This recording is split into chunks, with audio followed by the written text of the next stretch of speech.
Bonjour Gabriel Attal. Bonjour Apolline de Malherbe. Merci de répondre à mes questions ce matin sur RMC et BFM TV. Vous êtes porte-parole du gouvernement et dans ce moment de campagne, vous êtes surtout soutien d'Emmanuel Macron. On va revenir évidemment sur son programme qui évolue un tout petit peu, hein, on le voit bien, on va parler notamment des retraites. Mais justement, on se demande presque, il a beaucoup insisté sur le fait qu'il était ni de droite ni de gauche. La vérité, c'est que vous êtes parfois de droite, parfois de gauche en fait. De droite avant les élections, de gauche après quoi. La réalité, c'est qu'on veut répondre aux problèmes des Français. Et que pour ça, il y a des solutions, qu'il y a des mesures qu'il faut prendre. Et moi, je ne sais pas si on peut dire qu'elles sont de droite ou de gauche. C'est-à-dire quand on veut répondre aux problèmes de sécurité la des retraite Français. à 65 ans, par exemple, c'est de droite. Ouais, sauver notre système de retraite. Et le lendemain, dire que c'est pas forcément la retraite à 65 ans, c'est un peu plus de gauche. Sauver notre système de retraite par répartition, c'est-à-dire la solidarité, le fait que c'est les actifs qui financent la retraite des retraités, ce que va permettre cette réforme. Je ne sais pas si on peut dire que c'est de droite. Et cette réforme qui va permettre d'avoir une retraite minimale à 1 100 € pour tous ceux qui ont une carrière complète, je ne sais pas si on peut dire que c'est de droite ou de gauche. Quand on veut répondre aux problèmes de sécurité des Français, en renforçant les forces de l'ordre sur le terrain, en créant 200 brigades de gendarmerie spécifiquement pour les territoires ruraux dont on parlait dans le plateau juste avant. Classiquement, certains pourraient dire la sécurité, c'est un sujet de droite. Bah non, vous savez, il y a beaucoup de Français qui sont de gauche, qui se reconnaissent dans la gauche, qui veulent davantage de sécurité. Donc nous, on regarde simplement quels sont les problèmes dans notre pays, on cherche à y apporter des solutions. Certains veulent dire c'est de droite ou de gauche. Je pense pas que c'est ce qui préoccupe les Français. Ce qui les intéresse, c'est qu'on règle leurs problèmes. Vous l'avez bien compris, la question des retraites, elle préoccupe les Français. Oui. Et d'ailleurs, Emmanuel Macron l'a découvert un peu à ses dépens lors de son premier jour de campagne d'entre-deux tours, en entendant ces Français qui s'adressaient à lui et qui, pour nombre d'entre eux, ont immédiatement fait référence à cette proposition de la retraite à 65 ans. Et on a vu quand même un Emmanuel Macron qui a évolué au fur et à mesure de la journée. On l'a presque vu en direct sur l'antenne de BFM TV. On l'a bien vu au fur et à mesure de la journée. Et à la fin de la journée, il disait finalement, pourquoi pas 64 ans? Et puis, on peut en discuter. Alors que c'était un des moyens d'attirer un électorat de droite avant le premier tour. À un moment, il faut quand même dire les choses. Ce qu'on a vu, c'est qu'Emmanuel Macron a précisé les conditions de cette réforme. Et ce qu'on a vu dans le déplacement auquel vous faites référence, c'est des Français qui, pour certains, avaient le sentiment qu'on allait passer à la retraite à 65 ans quasiment en septembre prochain. Alors qu'on a toujours dit, au moment où on a présenté cette réforme, on a dit qu'elle se mettrait en place progressivement sur 2 quinquennats, sur 10 ans, à raison de 4 mois supplémentaires d'âge légal de départ par an. Et ce qu'a dit Emmanuel Macron, c'est quoi? C'est qu'on va mettre en place cette réforme, s'il est réélu, progressivement, avec le même calendrier que ce qui avait été annoncé, mais qu'au moment où on arrivera à 64 ans, c'est-à-dire à la fin du prochain quinquennat, puisque c'est 4 mois par an, eh ben on pourra se poser la question de se dire est-ce qu'on continue et qu'on va jusqu'aux 65 ans ou pas? C'est tout simplement ce qu'il a dit. Mais on a toujours dit, 1, que ça serait progressif, et 2, qu'on voulait le faire dans la concertation. Donc vous nous dites ce matin, à un moment, on peut discuter avec les partenaires sociaux, regarder la mise en place de cette réforme, les impacts qu'elle a, etc., et puis se poser la question de savoir si le rythme jusqu'au bout, on le maintient. Je pense que c'est plutôt ce que les Français attendent aussi. Moi, ce dont je suis certain, c'est mais ça veut dire quand même, on nous aurait reproché à l'inverse de dire vous êtes trop fermés, il n'y a pas de changement. On est toujours pour la retraite à 65 ans. Ce que je dis, c'est qu'on veut toujours réformer notre système de retraite, tout simplement pour qu'il puisse continuer à exister et verser des retraites. Apolline de Malherbe, notre système de retraite, il est financé comment? Vous avez des actifs, vous, moi, qui travaillent et qui financent la retraite des retraités. C'est la même chose, vous jouez juste sur le calendrier. Non, qui financent la retraite des retraités. Vous avez je croyais qu'il avait changé. De plus en plus de retraités dont il faut financer la retraite et donc de moins en moins d'actifs. Donc à un moment, vous avez 3 choix. Soit vous baissez les retraites, on ne veut pas le faire. Soit vous augmentez les impôts sur ceux qui travaillent pour financer plus de retraites, on ne veut pas le faire. Il n'y a pas besoin de courir, je voudrais juste vraiment qu'on prenne le temps de comprendre. J'essaye d'expliquer la philosophie de la réforme, c'est aussi important et que les Français le comprennent. Évidemment, et c'est pour ça justement, prenons le temps de comprendre. Certains, les Français qui étaient face à lui d'ailleurs sur le terrain, ont eu l'impression qu'Emmanuel Macron changeait de discours. En fait, ce que vous nous dites ce matin, c'est non. On souhaite toujours la retraite à 65 ans et on souhaite toujours la faire de manière progressive. Rien n'a changé. Il y a un cap, oui, 65 ans. On veut le faire de manière progressive, comme on l'avait dit. Simplement, ce qu'a dit le président, c'est qu'il pourrait y avoir des moments de rendez-vous. On regarde comment cette réforme se met en place, l'impact qu'elle a et potentiellement se poser des questions. Donc les promesses avant le premier tour sont les mêmes qu'après le deuxième tour. Mais c'est sain, Apolline de Malherbe, de se dire à un moment, quand on met en place une réforme importante, avec les partenaires sociaux, avec les forces politiques, on peut regarder comment elle se met en place. Il ne faut pas qu'il y ait de quiproquo. C'est pour ça que je suis là, pour expliquer les choses comme lui. La réforme à 65 ans, c'est toujours votre... Et surtout, surtout parce Votre que objectif, l'objectif en soi, c'est pas les 65 ans. L'objectif en soi, c'est de permettre à notre système de continuer à exister, de permettre de continuer de verser des retraites et de permettre d'avoir la retraite minimum à 1 100 € pour tous ceux qui ont une carrière complète, de permettre au mois de juillet prochain de revaloriser les retraites des retraités actuels avec l'inflation, puisque c'est aussi une demande très forte qu'on a des retraités. Ils le disent, les prix augmentent sur un certain nombre de produits et notre retraite n'est pas revalorisée en même temps que l'augmentation des prix. Et donc, si Emmanuel Macron est réélu, en juillet prochain, les retraites seront revalorisées avec l'inflation et donc ça sera du pouvoir d'achat en plus pour les retraités. Tout ça, ça se finance. D'un côté, vous avez Marine Le Pen qui explique qu'il y a de l'argent magique, qu'en fait, il n'y a pas besoin de le financer, que les gens pourront même travailler moins longtemps. Ce qui est un mensonge absolu. À la fin, on sait qu'il restera que 2 choix si elle était amenée à mettre en place son programme. C'est soit baisser les retraites pour équilibrer le système, soit augmenter les impôts sur ceux qui travaillent. Nous, on ne veut pas de ces 2 solutions. Donc oui, ça veut dire que globalement, il faut qu'on travaille un peu plus longtemps. Maintenant, est-ce que ça va se faire de la même manière pour tout le monde? Non. On tiendra compte des carrières longues, de la pénibilité, évidemment des métiers qui usent davantage que les autres. Et donc ces personnes-là, évidemment qu'elles ne doivent pas partir à 65 ans, qu'elles devront partir plus tôt. Donc tout ça, on va le mettre en place en lien avec les partenaires sociaux. Les Français qui seront les premiers concernés?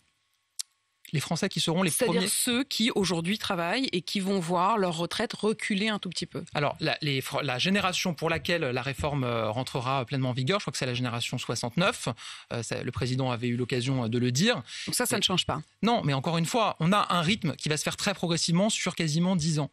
Et ce qu'a dit le président de la République candidat, c'est que pendant qu'elle se met en place, on va avoir des moments de rendez-vous avec les partenaires sociaux pour regarder la manière dont ça se met en place, tout est discutable en fait, et se poser la question du rythme et des bornes. Voilà, tout simplement. Du rythme et des bornes. Je voudrais qu'on revienne sur cette rémunération qu'on apprend aujourd'hui de Carlos Tavares.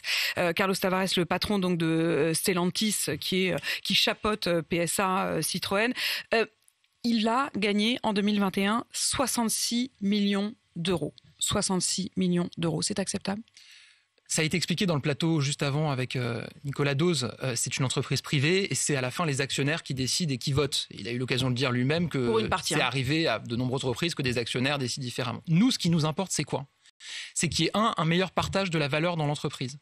Et nous, ce qu'on dit, et c'est dans le programme d'Emmanuel Macron, c'est qu'on veut mettre en place une règle dans la loi où quand une entreprise fait des bénéfices, verse des dividendes, les salariés en profitent aussi, soit avec des dividendes salariés, de la participation, soit avec la fameuse prime Macron qui a été versée déjà à 4 millions de personnes cette année, et que donc, quand une entreprise verse des dividendes, les salariés en bénéficient aussi. Un meilleur partage de la valeur dans l'entreprise, première chose. Les négociations salariales en ce moment chez Stellantis, c'est plus 2,3 à plus 3,3% pour les salariés. Ça représente environ 40 € par mois pour les salariés de Ce que je vous dis, c'est qu'on veut aller plus loin. C'est pas suffisant. C'est qu'on veut aller plus loin et qu'on propose dans le programme des mesures pour un meilleur partage de la valeur dans les entreprises. C'est la première chose.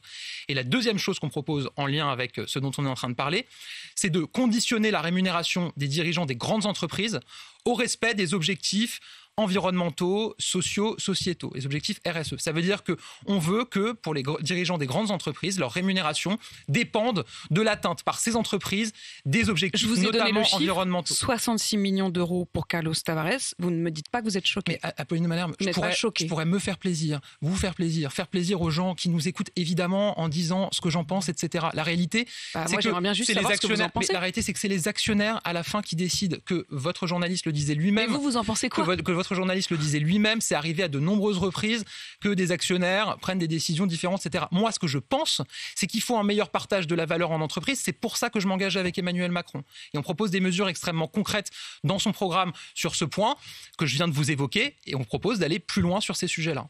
Rien de plus à dire sur ce chiffre. J'ai pas d'autre chose à vous dire ce matin. Je voudrais qu'on parle aussi de toutes ces propositions à la fois d'Emmanuel Macron et de Marine Le Pen pour essayer de réconcilier les Français avec la démocratie. Le mot de référendum a été non seulement lâché par Marine Le Pen mais aussi par Emmanuel Macron. Par Marine Le Pen, elle dit qu'elle procédera à des référendums réguliers, un peu sur le modèle de la Suisse, pour consulter le peuple régulièrement. Et Emmanuel Macron, à qui on posait la question notamment, et je crois que c'est Bruce Toussaint qui lui posait lundi sur la question des retraites. Il disait, est-ce qu'éventuellement vous pourriez soumettre cette question au référendum? Il disait, pourquoi pas? Est-ce que, en effet, il faut des référendums? Est-ce que c'est pas une manière de dévaloriser presque l'élection présidentielle elle-même? Il a dit, en répondant à une question, Emmanuel Macron, qu'il ne s'interdisait par principe jamais le référendum sur aucune réforme. Voilà, c'est tout simplement ce qu'il a dit. Maintenant, ce qui est certain, c'est qu'il faut être en capacité davantage de pouvoir faire participer les Français à la décision politique. Vous savez, le mot d'ordre de notre campagne, c'est « avec vous ». On a des grands chantiers sur l'école, sur l'éducation, et ce qu'on dit, c'est qu'on veut construire des solutions aux problèmes des Français avec les Français. Pour l'éducation, avec les enseignants, avec les parents d'élèves, avec les élèves parfois, sur la santé, évidemment, avec les acteurs de la santé. Outils ? Mais d'abord, ça passe par votre pratique politique. Ça veut dire pour les ministres qui seront chargés de ces sujets-là, par le fait d'animer des concertations partout en France, sur le terrain, avec ceux qui font et ceux qui sont les premiers concernés. Ça, c'est la première chose. Ensuite, en fait, c'est un grand débat. Non, grand débat permanent, oui, sur ces grands sujets-là, pour construire les solutions. Ensuite, la deuxième chose, c'est effectivement d'être en capacité de donner davantage la parole et de permettre aux Français de pouvoir mettre des sujets sur l'ordre du jour, sur la table, etc. On a fait une réforme importante dans le quinquennat qui vient de s'écouler, qui est peu connue, c'est qu'on a renforcé le droit de pétition. Ça veut dire que maintenant, vous avez le Conseil économique, social et environnemental. Si vous avez 150 000 Français qui signent une pétition, le sujet vient automatiquement dans le débat. Vous avez par ailleurs un référendum. Mais il vient dans le débat, mais est-ce qu'ils ont pouvoir de décision ? Vous avez par ailleurs un référendum d'initiative partagée. Ensuite, pour toutes ces questions institutionnelles, moi j'entends qu'il y ait des candidats, en l'occurrence Marine Le Pen, etc., qui fassent des propositions. On a vu dans le quinquennat qui vient de s'écouler que si on veut faire une réforme des institutions, il faut un minimum de consensus politique. Nous, on avait proposé une réforme pour limiter le cumul des mandats. Vous aviez parlé d'un référendum sur les questions environnementales, par exemple. On l'a pas vu. On avait proposé la limitation du cumul des mandats dans le temps, la réduction du nombre de parlementaires, la proportionnelle. Qu'est-ce qui s'est passé ? Les oppositions, et notamment le Sénat, LR, ont bloqué la réforme. Donc qu'est-ce qu'il dit Emmanuel Macron ? Il dit que sur ces sujets-là, il faut qu'on réunisse l'ensemble des forces politiques, qu'on regarde ce qui peut faire consensus, ce qui peut nous permettre d'avancer, parce que sinon, on le voit bien, les oppositions ont la capacité de bloquer, parce qu'on a une constitution qui fait que si on veut la changer, et je pense que c'est bien aussi qu'il y ait des garde-fous, il faut passer par un processus et notamment que le Parlement adopte des textes. Et donc, ce que propose Emmanuel Macron, c'est, s'il est réélu, avec l'ensemble des forces politiques, de se mettre autour de la table et regarder comment on peut moderniser nos institutions en accord avec les différentes forces politiques. Avec cette question, vous l'avez évoqué à l'instant, de la proportionnelle. Gabriel Attal, ce matin, Emmanuel Macron dit la proportionnelle intégrale, je n'y suis pas opposé. Donc la proportionnelle intégrale, pourquoi pas ? Alors que mettre une dose de proportionnelle, comme il l'avait promis avant d'être élu en 2017, il ne l'a pas fait. Je viens de vous expliquer pourquoi on ne l'a pas fait. On l'avait mis dans notre réforme institutionnelle. Mais pourquoi vous le feriez là ? Elle a été transmise au Parlement. Mais parce que précisément, on va réunir les forces politiques. Mais vous les avez jamais réunis, les forces politiques ? C'est la proposition qu'on va faire. Non, mais on a présenté une réforme institutionnelle. C'était en 2018. Il y avait dedans notamment une dose de proportionnelle. Cette réforme, elle a été transmise au Parlement. Le Parlement, et notamment du fait des LR, a bloqué la réforme. Elle n'a pas pu être adoptée. Donc à un moment, si vous voulez avancer, vous devez vous mettre d'accord avant avec les différentes forces politiques sur différents sujets, regardez ce qui peut faire consensus. Ça faisait partie du programme d'Emmanuel Macron, une dose. En 2007, ça faisait partie du programme. C'est pour ça qu'on a transmis cette réforme au Parlement en 2018. Une proportionnelle intégrale, sur le fond, franchement, est-ce que ça permettrait au pays, dans ce moment de grande division, d'être gouvernable ? Ce qui est certain, c'est qu'il faut qu'il y ait davantage de pluralité à l'Assemblée nationale, qu'il y ait les différentes forces politiques qui soient mieux représentées, une plus grande pluralité. Et donc, c'est en ce sens qu'on avait fait cette proposition en 2017, bloquée par les oppositions dans le quinquennat. On souhaite continuer à avancer dans ce sens. Et là, ce qu'on dit, c'est si on veut que ça ne soit pas bloqué, il faut d'abord discuter avec les forces politiques. Il vous restait la solution du référendum. Mais encore une fois, vous ne l'avez pas fait. Pour faire un référendum sur ces sujets-là, point de Malherbe, il faut que le texte soit adopté par les deux chambres. Et on a eu un blocage à l'Assemblée nationale par les oppositions. Non, on ne va pas jouer sur les articles, mais il y a d'autres articles de la Constitution qui vous permettaient aussi de consulter le peuple sans avoir à demander l'autorisation au Parlement. De ça, parce que vous savez qu'il y a une jurisprudence qui dit que la question doit être très simple, que ça ne peut pas être une déclinaison. Mais si vous le vouliez, et un vous auriez texte. pu le faire. Non, on voulait le faire et on n'a pas pu le faire. C'est ce que je vous dis. Mais vous pourrez le faire cette fois-ci. Si on arrive, encore une fois, à trouver un consensus. Moi, ce que je constate, c'est qu'on voit effectivement que des formations politiques qui ne souhaitaient pas bouger sur ces sujets-là, j'ai l'impression quand même qu'elles évoluent sur ces questions. Et on a vu dans le cadre de cette campagne, y compris, qu'il y avait des réflexions qui évoluaient. Donc moi, j'essaye toujours d'être optimiste. Je pense que si Emmanuel Macron est réélu, je pense qu'on pourra avancer avec les différentes forces politiques vers une modernisation de nos institutions. Tout ça pourquoi ? C'est pas moderniser pour moderniser. C'est moderniser, encore une fois, pour être capable de recueillir davantage la parole des Français, qui soient mieux représentés dans nos institutions, qui puissent avoir davantage voix au chapitre dans les décisions qui sont prises. Vous êtes jeune, Gabriel Attal, et vous avez d'ailleurs, non seulement vous êtes jeune dans votre incarnation, mais vous êtes aussi celui qui a été longtemps le secrétaire d'État chargé des questions de la jeunesse. Quand vous voyez que les jeunes n'ont pas vraiment voté Emmanuel Macron. Ils ont majoritairement voté pour Jean-Luc Mélenchon. Et qu'à l'inverse, ce sont les retraités qui ont le plus majoritairement voté pour Emmanuel Macron. Est-ce que vous n'avez pas le sentiment là de vous être un peu trompé ou en tout cas d'être passé à côté d'une partie des Français? Il y a beaucoup de jeunes qui ont voté pour Emmanuel Macron. Moi, je me méfie toujours de ces chiffres. C'est des sondages qui sont faits le jour du vote, etc. Vous n'y croyez pas à ces chiffres? Non, mais je dis simplement qu'on fait tout, évidemment, pour répondre aux préoccupations de la jeunesse. Ça passe par agir pour leurs conditions très concrètes. Vous savez, le chômage des jeunes, il est au plus bas depuis 40 ans. C'est parce que précisément on a pris des mesures avec le plan Un Jeune, une solution. Il n'y a jamais eu autant de jeunes en apprentissage dans notre pays. 720 000 l'an dernier. Ils étaient moins de 300 000 quand Emmanuel Macron a été élu. On a pris des mesures pour les étudiants, pour les étudiantes extrêmement concrètes.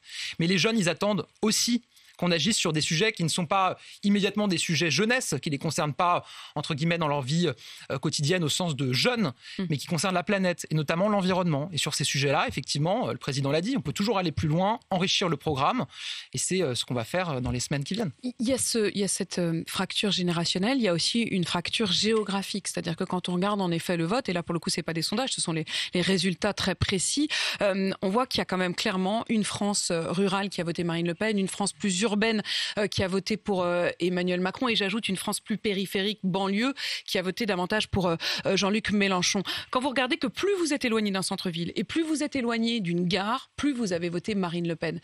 Ça veut dire qu'il y a des Français qui se sont sentis abandonnés, que vous n'avez pas touchés? D'abord, encore une fois, je pense que les choses ne sont pas aussi simples que ça. Et quand on regarde, par exemple, c'est intéressant de regarder le nombre de communes où chaque candidat est en tête. Je crois que le nombre de communes où Emmanuel Macron était en tête à ce premier tour a doublé par rapport à 2017, notamment dans les territoires ruraux. C'est la première chose. Ensuite, si votre question est de savoir si il y a des fractures dans notre pays qui alimentent le vote pour l'extrême droite, et notamment la fracture entre les territoires ruraux et les territoires urbains, évidemment, Apolline de Malherbe. Et tout ce qu'on a cherché à faire depuis 2017, c'est réduire ces fractures. Alors, on n'a pas réduit toutes les fractures, ça c'est certain, il en reste. Mais si on parle des territoires ruraux, c'était aussi un plateau précédent que je regardais avant de rentrer dans le studio. On a énormément agi. Enfin, je veux dire, 1500 km de petites lignes ferroviaires, la ligne, puisqu'il y avait un maire des Vosges qui parlait, la ligne entre Saint-Dié-des-Vosges et Épinal qui a été rouverte parce qu'on a réinvesti massivement. 2000 Vous pourrez réconcilier en tout cas ces France. C'est ce qu'on cherche à faire. 2000 maisons France Service partout dans les territoires ruraux. Ça veut dire qu'on veut qu'à 30 minutes de chez eux, tous les Français puissent avoir un lieu physique avec un bouquet de services publics, une personne en face d'eux qui peut les accompagner. On a ouvert 2000 de ces lieux. On a fait un programme qui s'appelle 1000 cafés. C'est pour ouvrir un café dans des villages, parce qu'on sait que quand il y a un café qui rouvre, c'est de la vie qui revient. On a déployé énormément la fibre, la 4G pour permettre de réduire aussi la fracture numérique. Bref, on a une action massive sur les maisons de santé aussi, on les a doublées dans le quinquennat pour répondre à ces fractures et pour accompagner les territoires ruraux. Évidemment, on n'a pas réglé tous les problèmes. Évidemment, il faut continuer à avancer. On a dans le programme des propositions en ce sens. Je vous donne un exemple. Oui. Les territoires ruraux, on sait qu'il y a aussi des problèmes de sécurité. On n'en parle pas suffisamment. On propose, si Emmanuel Macron est réélu, de créer 200 brigades de gendarmerie supplémentaires qui seront dédiées spécifiquement aux territoires ruraux. Parce qu'il ne peut pas y avoir de zone blanche. Combien il y a par brigade ? Je crois que c'est une centaine de forces de l'ordre. Mais, qui seront spécifiquement dédiées aux territoires ruraux. C'est spécifiquement dédié aux territoires ruraux et pour tous les Français, évidemment, parce qu'on veut agir aussi pour leur sécurité. On veut doubler le temps de présence des forces de l'ordre sur le terrain. Ça veut dire qu'on a recruté 10 000 policiers et gendarmes supplémentaires. Et ce qu'on veut, c'est que d'ici à 2030, les forces de sécurité, les forces de police, les forces de gendarmerie, elles soient 2 fois plus sur le terrain. Ça veut dire continuer des recrutements et ça veut dire réduire tout ce qui est paperasserie, formalité administrative, améliorer notre procédure pénale pour qu'ils passent plus de temps utile sur le terrain. Sur leur action. Là où vous voyez l'extrême droite, Marine Le Pen, elle considère que la première priorité pour nos forces de l'ordre, ça doit être d'aller pourchasser les femmes voilées pour leur enlever leur voile. Voilà, nous on considère qu'ils sont plus utiles pour aller traquer la délinquance et pour aller permettre la sécurité des Français. Vous savez, Gabriel Attal, ce que ça veut dire macroniser en ukrainien ? Non. Macronisé en ukrainien, c'est la grand reporter envoyé spécial du Parisien qui le dit, confirmé par le correspondant en Ukraine d'Associated Press, qui est donc un média extrêmement solide. Ils disent en Ukraine un mot nouveau est né, macroné. La définition, c'est faire semblant d'aider, un néologisme inspiré d'Emmanuel Macron dont on ne se souvient pas pour une aide réelle, mais pour ses photos préoccupées de l'Élysée. Vous savez, moi je regarde les déclarations du président Zelensky et je vois que le président Zelensky, quasiment chaque semaine, il a l'occasion de remercier le président de la République pour son action, pour engager les pays européens dans des sanctions historiques contre la Russie. pour faire l'intermédiaire avec Vladimir Poutine, puisque Vladimir Poutine refuse de parler au président Zelensky. Et donc, le président Zelensky lui-même demande au président Macron de faire l'intermédiaire entre les deux. Je le remercie aussi pour l'envoi d'armes qu'on a fait à l'Ukraine, qui leur permettent très concrètement de tenir et de se défendre. Moi, c'est ça que je regarde et je vais vous dire, c'est ça la réalité. La définition qu'ajoute le correspondant en Ukraine d'Associated Press, c'est macronisme, prétendre de faire quelque chose de grand, mais en réalité ne rien faire du tout. Je ne sais même pas ce que c'est ces déclarations. Moi, ce que je vous dis, encore une fois, c'est que regardez les déclarations du président ukrainien. Vous pensez que si on faisait rien, vous pensez que le président ukrainien remercierait le président pour son action ? Vous avez vu le président ukrainien qui a fait le tour des parlements internationaux en visioconférence. On l'a vu devant beaucoup de parlements interpeller les gouvernements, les exécutifs en disant qu'ils n'agissaient pas. Qu'est-ce qu'on a vu quand le président Zelensky s'est exprimé devant l'Assemblée nationale et le Sénat ? Il a remercié le président de la République, Emmanuel Macron, pour son action.